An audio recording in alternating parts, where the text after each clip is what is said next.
हरियाणा में सरकारी कर्मचारियों के धरना प्रदर्शन और हड़ताल पर पाबंदी को लेकर मुख्यमंत्री खट्टर ने साफ किया है। सीएम खट्टर ने कहा कि इस कर्मचारियों के सामूहिक अवकाश पर रोक लगाई गई है। 30 नवंबर से शुरू हो रहे शीतकालीन सत्र को लेकर सीएम ने कहा कि इस सत्र में सरकार के 1 साल के कामकाज का ब्यौरा पेश किया जाएगा। हरियाणा के पूर्व मुख्यमंत्री भूपेंद्र सिंह हुड्डा के दिल्ली स्थित आवास पर आज बैठक हुई, जिसमें कुलदीप शर्मा समेत कई कांग्रेस विधायक मौजूद रहे। बैठक में शीतकालीन सत्र की रणनीति के साथ साथ कई मुद्दों पर चर्चा हुई। 27 नवंबर को हुड्डा की अगुवाई में कांग्रेस धान खरीद घोटाले के खिलाफ राज्यपाल कप्तान सिंह सोलंकी से मिलेगी।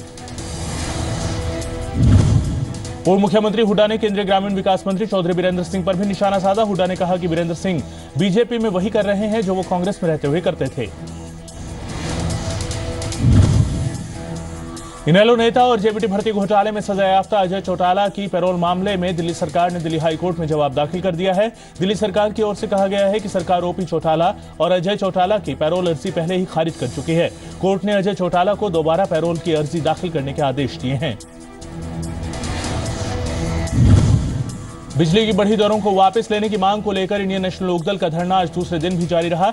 इनेलो नेताओं ने पंचकुला में शक्ति भवन के बाहर धरना दिया और सरकार के खिलाफ नारेबाजी की। इनेलो ने खट्टर सरकार पर धान खरीद में घोटाले का आरोप भी लगाया। इनेलो का कहना है कि जब तक बिजली की बढ़ी दरें वापस नहीं होंगी, उनका धरना जारी रहेगा। असहिष्णुता के मुद्दे को कैबिनेट मंत्री अनिल विज ने बताया पाकिस्तान की साजिश। विज ने अभिनेता आमिर खान को भी दी अपनी पत्नी को समझाने की नसीहत। हरियाणा के शिक्षा मंत्री रामविलास शर्मा का बयान, बोले प्रदेश में कई स्थानों पर सरकारी कॉलेज खोलने की वास्तविक जरूरत का आकलन करने के लिए खाका तैयार किया जा रहा है। राज्य के हर युवा को उसके नजदीक ही उच्च शिक्षा के संसाधन मुहैया कराने की कोशिश की जा रही है। कैबिनेट मंत्री बिक्रम सिंह मजीठिया ने चंडीगढ़ में प्रेस कॉन्फ्रेंस की। मजीठिया ने कहा कि रिन्यूएबल एनर्जी के क्षेत्र में पंजाब ने नए आयाम स्थापित किए हैं। साल 2012 में 9 मेगावाट के साथ 70 करोड़ के निवेश से 2015 से 1550 मेगावाट के साथ 12,000 करोड़ के निवेश तक ये लक्ष्य पहुंचा है। सोशल मीडिया के इस्तेमाल को लेकर पंजाब के डीजीपी ने बड़ा बयान दिया है। डीजीपी ने कहा कि सोशल मीडिया का गलत इस्तेमाल करने वालों के खिलाफ कानून के तहत कार्रवाई होगी। डीजीपी ने कहा कि सोशल मीडिया पर विचार व्यक्त करने की आजादी हर किसी को है, लेकिन इसका गलत इस्तेमाल नहीं होना चाहिए। सांसद धर्मवीर गांधी का बड़ा बयान, खालिस्तान के मुद्दे पर हो बहस। धर्मवीर गांधी ने कहा कि मुद्दे को दबाने की जगह बहस होनी चाहिए। गांधी ने कहा कि वो खालिस्तान के पक्ष में नहीं है, पर हर किसी को अपने विचार रखने की आजादी है। इसके साथ ही उन्होंने ये मुद्दा संसद में भी उठाने की बात कही। कांगड़ा रैली में मुख्यमंत्री वीरभद्र सिंह का बड़ा बयान, कहा बीजेपी में लगी है मुख्यमंत्री बनने की रेस। प्रेम कुमार धूमल को पीछे छोड़ना चाहते हैं केंद्रीय मंत्री जेपी नड्डा। वीरभद्र बोले धूमल से मुकाबला करने के लिए ही नड्डा दे रहे हैं मेरे खिलाफ बयान। ठियोग हाटकोटी खड़ा पत्थर रोड के खस्ता हाल पर राजनीति शुरू। बीजेपी नेता नरेंद्र बरागटा ने किया 2 दिसंबर को खड़ा पत्थर इलाके में सत्याग्रह का ऐलान। शिमला के सेब उत्पादित क्षेत्र से गुजरता ये रोड 1 साल से है खस्ता हाल। रोड डिपो के चालक के साथ मारपीट का मामला आया सामने। एक युवक पर लगा चालक को पीटने का आरोप। विरोध में चालकों ने 2 दिन से बंद रखा है डिपो। किन्नौर में चल रहे हाइड्रो पावर प्रोजेक्ट्स पर्यावरण के साथ सतलुज नदी को भी कर रहे हैं प्रभावित। एनवायरमिक्स ट्रस्ट के सर्वे में हुआ खुलासा। रिपोर्ट के मुताबिक अगर किन्नौर में भूकंप का एक बड़ा झटका आता है तो यहां एक बड़ी तबाही होगी। गौ आयोग हरियाणा के नवनियुक्त चेयरमैन भानीराम मंगला ने आज माता मनसा देवी मंदिर में गौ आयोग के चेयरमैन का कार्यभार संभाला। इस अवसर पर उन्होंने कहा कि हरियाणा में पहली बार ऐसी सरकार आई है जो गौ के लिए चिंता करती है और सरकार ने प्रदेश में गौ रक्षा पर सख्त कानून भी लागू किया है। उन्होंने बताया कि हरियाणा में जो व्यक्ति 10 गायों तक रखकर गौशाला शुरू करेगा उसे सरकार की तरफ से 50% अनुदान और इससे ज्यादा गायों को रखने वाले को 25% तक अनुदान दिया जाएगा। भारतीय किसान यूनियन के प्रदेश अध्यक्ष गुरनाम सिंह चढ़ूनी ने सरकार से शरीर के अंग बेचने की अनुमति मांगी है। चढ़ूनी बैंक अधिकारियों की ओर से किसानों को लेकर की गई टिप्पणी का विरोध कर रहे हैं। बैंक की ओर से कहा गया है कि किसानों को सरकार की ओर से काफी सुविधाएं मिलती हैं, लेकिन डिफाल्टर किसान बैंक का लोन नहीं चुकाते। चढ़ूनी ने कहा कि अगर किसी किसान ने शर्मिंदगी से आत्महत्या की तो वो बैंक प्रबंधन के खिलाफ मामला दर्ज कराएंगे। करनाल में आज कार फ्री डे मनाया गया। ये दूसरा मंगलवार है जब करनाल में मंगलवार को कार फ्री डे मनाया गया हो। पूरे शहर में पुलिस के वरिष्ठ अधिकारियों ने साइकिल चलाकर लोगों को जागरूक किया। पुलिस के साथ साथ कई संस्थाओं और स्कूली बच्चों ने भी लोगों को जागरूक किया। इस दौरान करनाल पुलिस के 3 ट्रैफिक ताऊ भी साइकिल पर चले।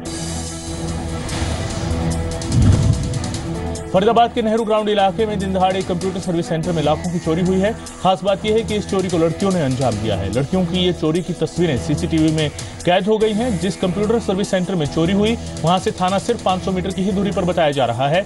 सर्विस सेंटर के मालिक के मुताबिक लाखों की चोरी हुई है। पुलिस मामले की जांच में जुट गई है। गुड़गांव में पुलिस और ऑटो चालक में मारपीट हुई। Huda city centre metro station के पास ट्रैफिक पुलिस ने एक ऑटो चालक को जमकर धुना। हालांकि ट्रैफिक पुलिस की ओर से भी ऑटो चालक पर मारपीट करने के आरोप लगाए गए। पुलिस ने मामला दर्ज कर ऑटो चालक को गिरफ्तार कर लिया। निजी कंपनी पल्स ग्रुप के खाते पिछले काफी समय से सीज हैं, जिसके चलते पल्स ग्रुप में पॉलिसी लेने वाले धक्के खा रहे हैं। कईयों की पॉलिसी मैच्योर भी हो गई, लेकिन उनका पैसा नहीं निकल पा रहा। पठानकोट में इस कंपनी की एक ब्रांच अभी भी चल रही है, जिसका पॉलिसी धारकों ने घेराव किया। अब लोग इस बाबत सरकार से दखल की बात कर रहे हैं। दूसरी तरफ खाते सीज होने के चलते कर्मचारी भी अपनी बेचारगी जाहिर कर रहे हैं। जी मीडिया ग्रुप को 3 रामनाथ गोयनका अवार्ड मिले हैं। हिंदी पत्रकारिता में उत्कृष्ट कार्यों के लिए जी न्यूज के एडिटर सुधीर चौधरी को 2013 के रामनाथ गोयनका पुरस्कार से सम्मानित किया गया है। जी न्यूज के एडिटर सुधीर चौधरी के साथ ही जी मीडिया के रमन कृपाल को इन्वेस्टिगेटिव जर्नलिज्म और शरद व्यास को इन्वेस्टिगेटिव स्टोरी का रामनाथ गोयनका पुरस्कार दिया गया है। वित्त मंत्री अरुण जेटली ने इन्हें सम्मानित किया। इस बार साल 2013 और साल 2014 में पत्रकारिता के क्षेत्र में उल्लेखनीय उपलब्धि के लिए पुरस्कार दिए गए। 2013 के लिए 29 जबकि 2014 के लिए 27 लोगों को चुना गया। प्रिंट और इलेक्ट्रॉनिक मीडिया की 15 कैटेगरी में विजेताओं का चयन किया गया। श्रीनगर के उस युवक को इंसाफ मिल गया है जिसे फेल कर दिया गया था, लेकिन असल में वो पास था। पेपर चेक करने वाले अध्यापक को निलंबित करने की सिफारिश की गई है। आत्महत्या के 5 महीने बाद फेल हुए छात्र को पास घोषित किया गया है। कश्मीर घाटी में धुंध दिखने लगी है। आज सुबह धुंध की वजह से श्रीनगर और दूसरे हिस्सों में जनजीवन पर प्रभाव पड़ा। कोहरे की वजह से कई हवाई सेवाएं भी स्थगित करनी पड़ी और कई पर्यटक भी फंसे रहे। शहीद सिपाही सुदिमेश को आज राजौरी राणे हवाई पट्टी पर सेना के जवानों ने नम आंखों के साथ श्रद्धांजलि दी। 25 डिवीजन के डिप्टी जीओसी सरदार सतिंदर सिंह ने भी श्रद्धांजलि दी। आतंकियों के हमले में आईएलओसी पर नौशेरा सेक्टर के कलाल इलाके में सेना की 27वीं मद्रास बटालियन की अल्फा कंपनी का सिपाही सुदिमेश कल शहीद हो गए थे। सिखों के पहले गुरु श्री गुरु नानक देव जी के प्रकाश पर्व को समर्पित एक विशाल अलौकिक नगर कीर्तन श्री अकाल तख्त साहिब जी से 5 प्यारों के नेतृत्व में श्री गुरु ग्रंथ साहिब जी की छत्र छाया में शुरू हुआ। इस नगर कीर्तन में स्कूली बच्चे, स्कूली बैंड, मिलिट्री बैंड, गतका पार्टी, धार्मिक सभाएं और विभिन्न सिख जथेबंदियों ने हिस्सा लिया। ये नगर कीर्तन शहर के विभिन्न हिस्सों से होता हुआ सचखंड श्री हरमंदिर साहिब में संपन्न हुआ। हजारों की संख्या में श्रद्धालुओं ने जगह जगह नगर कीर्तन का स्वागत किया।